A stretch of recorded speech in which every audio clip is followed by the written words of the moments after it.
All right, so imagine our intro is already just rolled, and then I'm going to say, "What's up?" And then we'll kick this thing off. How's that sound? Sounds good.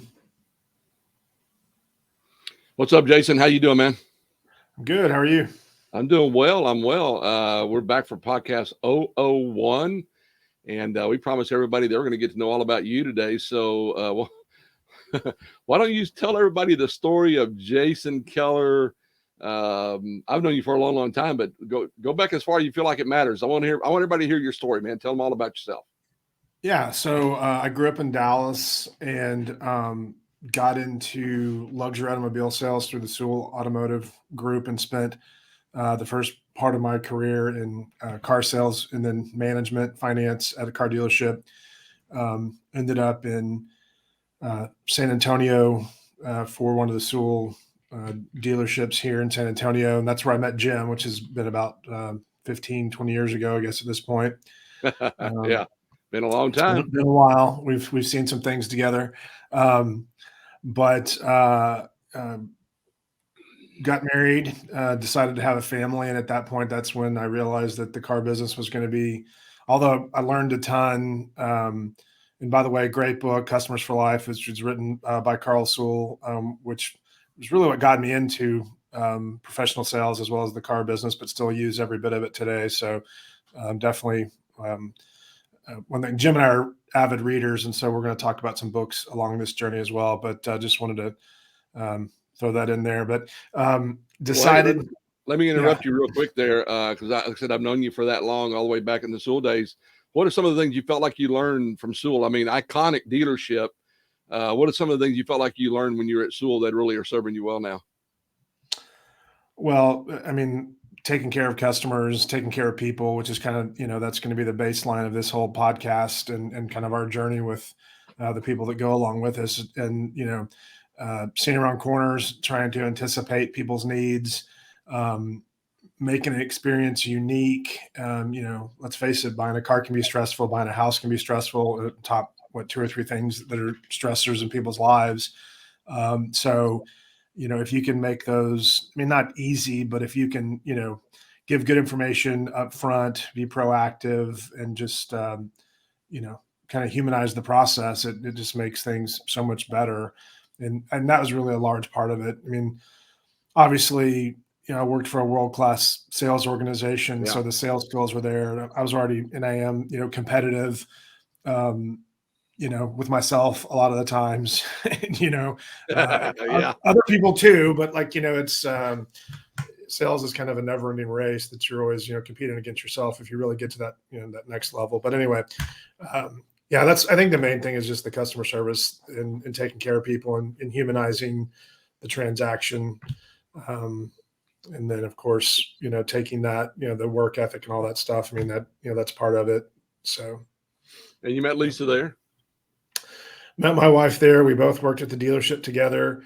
And she was in the service side. I was on the sales side, but we met there. And she actually just joined my real estate team as an operations manager, admin, basically trying to keep me in line because I can. Good luck with that. I can go down some rabbit holes or chase some shiny objects from time to time. Which is part of the whole podcast. I mean, it's the different things that I've tried in real estate, that I can kind of help, explain, well, this might work, this won't work. It's because I chased down a lot of different things that I thought would help the business, and had a lot of experience with that. So from there, you decided to leave the car business because it's really tough on families, and real estate's where you decided to move to. So talk all about that transition. Well, again, Jim and I have been friends for a long time, but it was a conversation with Jim, and I'd gotten in my car and I was going to go to lunch, and I pulled over and I called Jim. I hadn't talked to Jim in a while because we've been coaching, I've been a coaching client for a long time on and off at different phases of my career as a sales manager, salesperson, and then in real estate. But I called Jim, and Lisa and I had decided that we were going to, start a family. And I don't know, it was a hot August day. And even though I was in management, it was just, it was just one of those deals. Like the car business was, look, I had a great time. I've learned a lot, had a wonderful life, professionally, financially, but it was a grind. And I called Jim and I was like, Jim, what do you think my next move is? Should I go, get an outside sales job somewhere? And Jim's like, well, funny enough, I'm now a production coach, a productivity coach for Keller Williams. And I was like, what? Like, what are you talking about? And, we'll talk about Jim's background on one of the next podcasts, but I mean, he's a professional speaker, professional coach, has all these different things he's done, but I was not expecting the real estate to pop up. And so, um, that started the journey, and it was just a phone call and a conversation. And, here we are today. So. Yeah. No kidding. Yeah. I was kind of, well, I wanted to share with everybody that I've told a lot of people, you're my favorite coaching client. And again, I've got, tons of clients I love and all that. That's not, you can't say that on a podcast. People are going to be watching it, Jim. You can't. It's like asking which child do you love the most. Oh boy, I have to edit that out. But no, I'll tell you why you're my favorite client. One is you hired me to coach you when you were at Sewell, and they didn't pay for it. You pay for it out of your own pocket. I mean, you've always been that kind of guy. You've always invested in yourself. And when Jason said he's hard on himself, guys, that's one of the biggest challenges I have a coach is keeping him from jumping off the rooftop from time to time because his expectations are so high. And I'm always trying to just kind of get there shoulder to shoulder with you and really vision some big stuff. But at the same time, I'm always trying to get you to appreciate what you've accomplished. And so it's such a fun thing to work together. And again, that's why I think the podcast is going to be so much fun. But yeah, you've been in real estate now for almost 5 years, or is it a little over 5 years? So I've had my license for 5 years. I transitioned out of the car business. Took 2 or 3 months to get everything lined up and get ready for the transition. So, I'm 4.5 months actually selling real estate, but I also had a couple of hiccups. I say hiccups. I had a daughter. I mean, not like financial landmines, but life happened a couple. So I got started in real estate, did it for about 6 months, had to take some family time. So it's, if we're clocking it, as far as Keller Williams or the broker is concerned, it's about 4.5 years actually out, boots on the ground selling houses. Yeah. And again, we're going to talk in more depth about what it takes to transition, but what were the most difficult things for you going from Sewell over to running your own business? Well, that's kind of a softball down the middle, but I got my license. And left the dealership, which is kind of a funny story because I gave my 2 weeks notice and they just kept asking me to stay a little bit longer. I was like, no, I've got to go, which I didn't really have anywhere to go to, but I just felt like I needed to get out. And then I woke up on a Monday morning and I'm in real estate now. And now what? What do I do? Now what? Yeah. Now what? Yeah, exactly. And that was the reoccurring theme with Jim and I in some of these conversations. It's okay. All right. I quit my job. I've got a license. I'm with, what I feel is the best broker or was the best broker for me. And now what do? Do I call everybody? Yeah. Do I send out mail? Do I go get my logo or other side, go get my logo, put on a hat? Do I get a website? And there's all these things like, what do I do now? So, yeah. So tell everybody about maybe the early days. What are some of the things you did? Maybe your production levels and things like that. What you struggled with, but also what were some of the wins that you had early on? Well, I guess in the beginning, I just thought that because I had a sales background that I could make an easy transition into real estate, and it would just be I would just move from one sales job to another. Yeah. And it's not. I mean, it's not that it's. It helped. Obviously, it helps in negotiations and things like that. But it's just a very different process. It takes more time. I was doing more transactional. Could sell a car every day, 3 cars every day. Whereas getting into the business in the beginning, it was. And I was very fortunate. My first 6 months, I did 9 houses. And the first 5 were listings, which is pretty unusual. A lot of new agents, as I'm sure you guys out there listening know, continue to attract buyers in the beginning, which is just kind of a strange phenomenon. But it's obviously easier to find buyers than listings, which we'll talk about that at some point. But, I was very, fortunate. But the way I got started is just letting people know that I gotten in real estate, but we're going to talk about scripts and the scripts to use and what not to use. But kind of when I was in the car business, I was the anti-car salesman. What I mean by that is that I wasn't trying to be the sleazeball, cheeseball. What would it take to get you in the car today? Like that wasn't me. And so Okay, I now, kind of, now remember, some of your friends may be listening to this podcast too now. yeah, fair enough. Yeah. So, yeah. But I was the anti-car salesman. Like I just didn't Yeah. want to do the normal things. And so, I mean, I kind of have done the same thing with real estate. So you're going to learn the scripts of, I've just gotten into real estate. How can I help you or your family? Or, whatever the script is that, Yeah. that you learned. But I didn't do that. I just called. And one thing that you're going to learn, this is maybe, tip number one for all this, is that everybody wants to talk about houses. Everybody wants to talk about the market, and you're going to need to get a good script on the questions. What's going on in the market? How's the market treating you right now? And there's definitely some ways to handle that that are better than others. But I just called and was friendly with people. I just called and said, "Hey, how you been?" Whatever, natural conversation. And then I did a Facebook post that, I'm thank you to the Sewell organization, which was the company I worked for before Yeah. the cart. And I thank you to the Sewell organization. I've gotten into real estate, very happy with the transition. So I did that Facebook post, and I wasn't sure if anybody was going to see it or not. I'm not the best social media guy, which Jim will tell you, but you have to do that kind of stuff. And so I did, and I did the post, and then I was just calling people and talking to people. I mean, I had a lot of free time in the beginning because I didn't have enough stuff working. But I didn't do the traditional, "Hey, I'm in real estate now. I got to sell something," or can we make your mom sell her house? I just was friendly, and people asked, Yeah. "How's it going? Who are you with? Did you miss the car business? Things like that." And it just really, I just did it consistently, talked to people, and was just being a nice guy and following up and being a friend and just catching up. And it just it worked into referrals, and that's the sphere of influence or your network and talking to those people. And that's really been still today, almost 5 years later, that's still the bulk of where or how I generate my business. Yeah. And again, Jason's talking about scripts there. We will be giving you scripts, one that we know that work, and two that are conversational. We do not believe in the scripts that corner somebody into doing anything or unprofessional. We'll share with you the kind of scripts that you can use if you were sitting there talking to your best friend that you wouldn't be embarrassed to use. Jason, I'm going to ask you this question just to simply get a rise out of you. What have you not tried in real estate? Instead, I was going to ask you, what have you tried? Rather than do that and take about an hour to go down the list, I'm going to ask you, what have you not tried? I think the answer to that is there's pretty much nothing we haven't tried, right? Yeah. So the only one that I think, there's got to be more than one, but the one that I just would not do is I had a coach, Hank Avink, which is a great KW Bold coach, and then is with EXP now. But he, at one point, he lives in Michigan.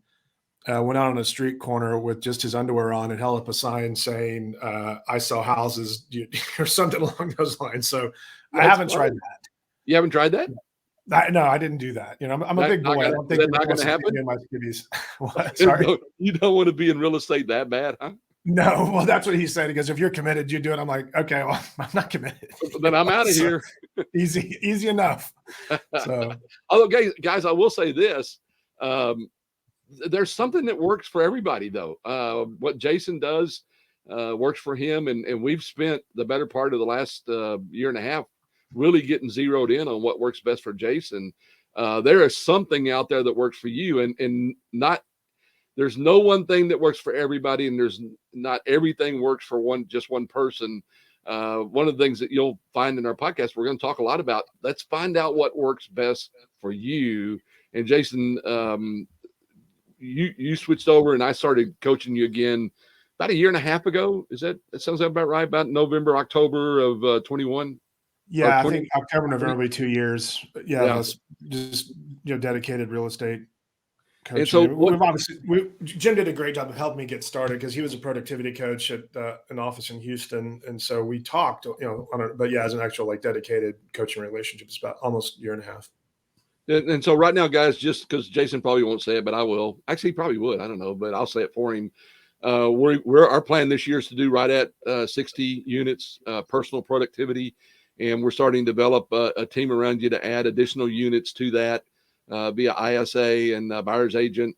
By the way, guys, I'll do it. If you're a buyer's agent in San Antonio and you're really, really willing to work hard and build your own business, we're looking for somebody in that category right now to help Jason build his business.